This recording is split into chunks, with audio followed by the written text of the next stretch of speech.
রুশ নারীর সঙ্গে সম্পর্কের কথা স্বীকার করে ক্ষমা চাইলেন বিল গেটস।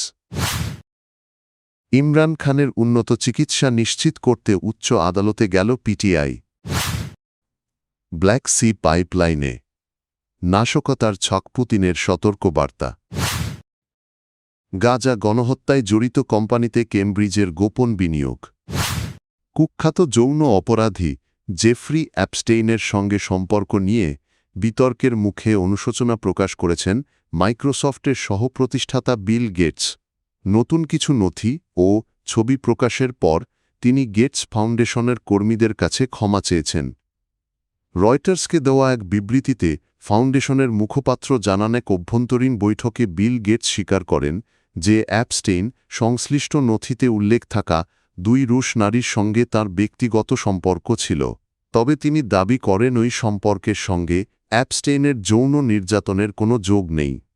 গেটস বলেন, অ্যাপস্টেইনের সঙ্গে যোগাযোগ রাখা এবং ফাউন্ডেশনের কর্মকর্তাদের তার সঙ্গে বৈঠকে যুক্ত করা ছিল বড় ভুল।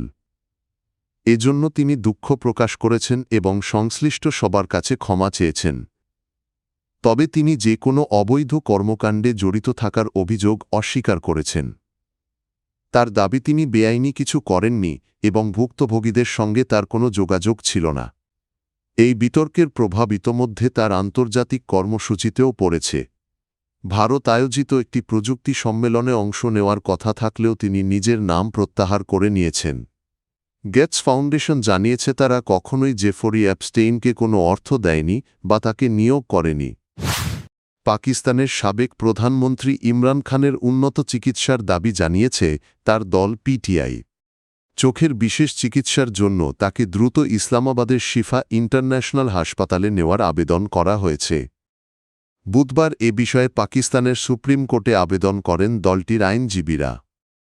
আবেদনে বলা হয়েছে, রেটিনা বিশেষজ্ঞের মাধ্যমে চিকিৎসার জন্য ইমরান খানকে হাসপাতালে স্থানান্তর করা জরুরি। এছাড়া চিকিৎসার সময় তার ব্যক্তিগত চিকিৎসক এবং পরিবারের সদস্যদের উপস্থিত থাকার অনুমতিও চাওয়া হয়েছে। পিটিআই জানিয়েছে ৭৩ বছর বয়সী ইমরান খানের স্বাস্থ্যের অবনতি নিয়ে উদ্বেগ রয়েছে।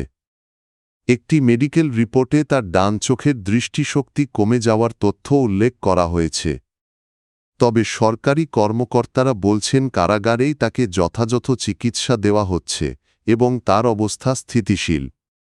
২০২৩ সালের আগস্ট থেকে কারাগারে থাকা ইমরান খান বর্তমানে দুর্নীতিসহ একাধিক মামলায় সাজা ভোগ করছেন।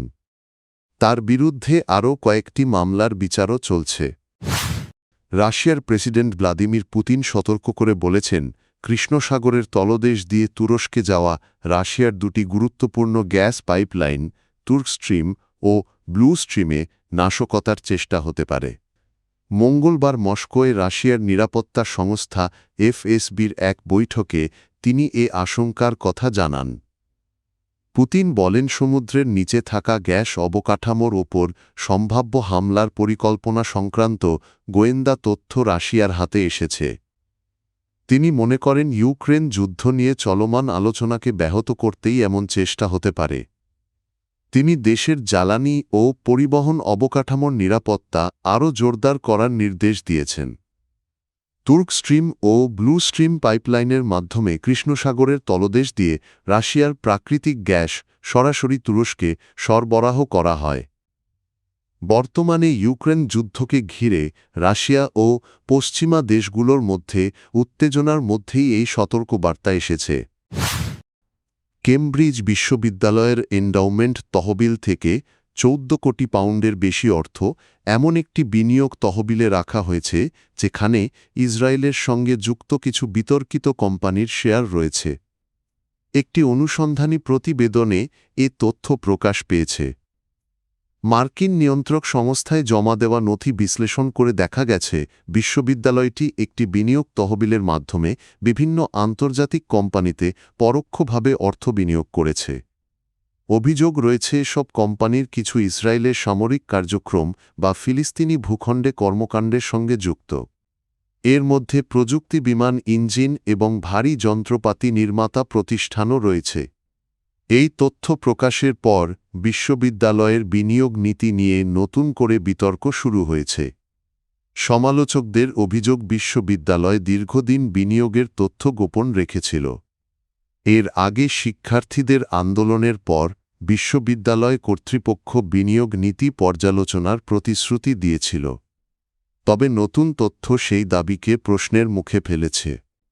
বিশ্ববিদ্যালয় কর্তৃপক্ষ বলছে তৃতীয় পক্ষের তহবিলের মাধ্যমে বিনিয়োগ হওয়ায় নির্দিষ্ট কোম্পানি থেকে অর্থ সরানো জটিল হতে পারে। তবে এ বিষয়ে নৈতিক চাপ বাড়ছে বলে মনে করা হচ্ছে।